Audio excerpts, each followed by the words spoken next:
Good evening, everyone. As always, today's update will be with you for 8 minutes to bring you the hottest news of the day.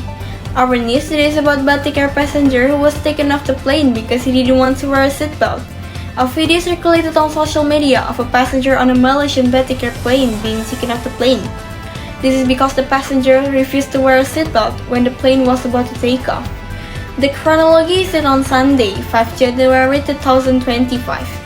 Batik Air Malaysia flight number OD572 is scheduled to fly from Hanoi, Vietnam to Kuala Lumpur, Malaysia. The cabin crew carried out safety inspection procedures before takeoff, cabin check conditions, as the protocol that has been set, said Corporate Communications Strategic of Batik Air, Danang Mandala Prihantoro through an official statement. During the inspection, Danang continued, the cabin crew found a traveler who didn't follow safety rules because he was not wearing a seatbelt. Even though they have been given clear and precise instructions, the customer still refused to comply with the instructions given by the cabin crew, said Danang.